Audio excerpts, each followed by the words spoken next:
Politics and podcasts seem like a natural pair in 2021, but that was not always the case. In part two of our Pioneers of Podcast series, we're looking at a milestone moment for podcasting. 8 years ago, Laura and I left our home in Texas to come to Washington. Through 2 terms in the White House, we have been blessed by your kind words and generous prayers. We have been inspired by those of you who reach out to feed the hungry, clothe the needy, and care for the sick.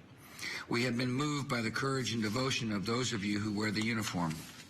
Serving as your president has been an incredible honor.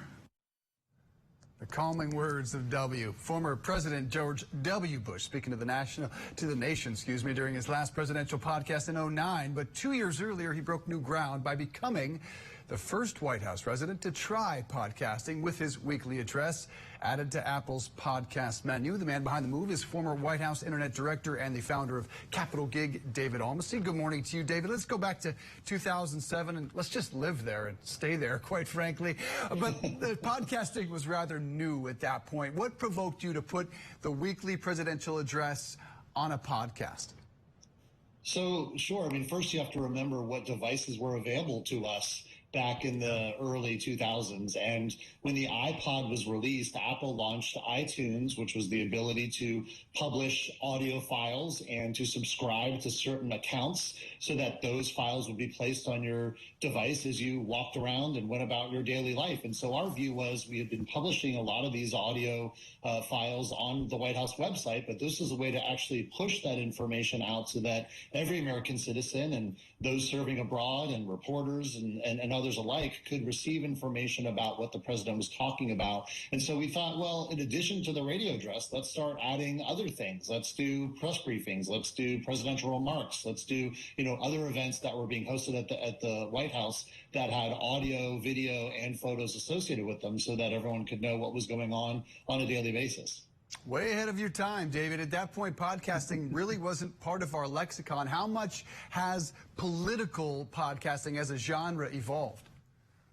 Well, it's evolved, a great deal, obviously, with all the devices that are available to us now, whether it's your iPad, your iPhone, even your laptop has become much more powerful than it was, 10, 15 years ago. And so, just like anything that is out there where people have interest in certain topics, whether it's sports or entertainment or politics, it has evolved a great deal. And I think the challenge is that, the information that's coming from the White House is, that is a government podcast, just like NASA and NOAA and all these different services that are provided by all the government agencies.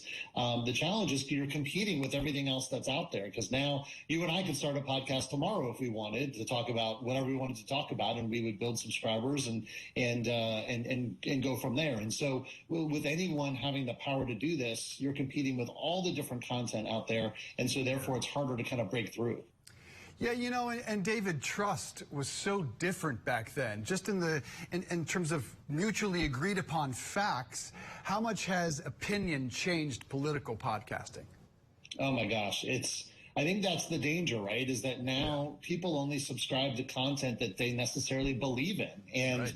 I would say that the onus has been placed on the consumer of information. And, as you said, in the early days where there's just a few networks or a few different channels, people were, given information based upon specific viewpoints. But now the ability, you can really insulate yourself. And I think that's dangerous. I think that prevents us from evolving as human beings, from learning new things, from hearing different viewpoints, and then coming to a conclusion that, I might not agree with that political issue or policy, but I understand how someone might have that viewpoint. We can figure out a way to compromise and work together. I think as the channels begin to diversify more, it prevents that from happening, and I think that's unfortunate. Amen. I miss the time that we would all listen to different voices and not just seek out the opinion that we agree with, but we're not going back. Podcasting now, we're talking about more than 2 million different podcasts, 48 million different episodes. At the same time, cable television is really decreasing. Are podcasts the new cable news? It's a great question. I don't think so. I think they augment the conversation, right? It's just a different way to send information or receive information or really engage with an audience. I think if you look back at the early days of communications when we had, radio, obviously when radio was first out, there were a lot of entertainment radio shows where they would have sound effects in the background, that sort of thing. I think we're getting back to that a little bit. So podcasts are not just commentary about issues of the day or a specific issue. You have, entertainment. You have, news shows that are producing podcasts. So there's a couple that I really enjoy that I listen to on a fairly regular basis. But yeah, so I don't think it's going to replace cable news, but I just think it's going to provide a different way to engage with new audiences and create content from different perspectives. Dwarfs it in terms of sheer audience. You look at Joe Rogan's audience, even compared to a Fox News, and you're talking about 5 or 6x on most days. So what is the next evolution in podcasting, do you think? Obviously, video now has become pretty standard.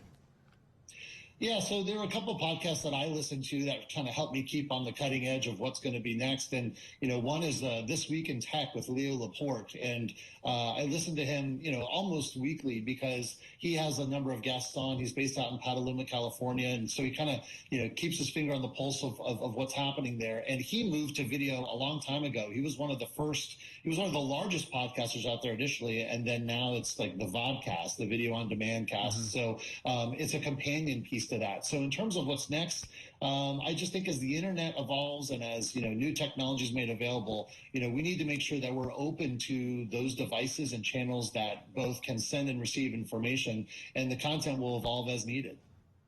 Yeah, sky is clearly the limit. David Almasi, we appreciate your time with us this morning. Thanks so much being part of our Pioneers of Podcasting series. Yeah, thanks again.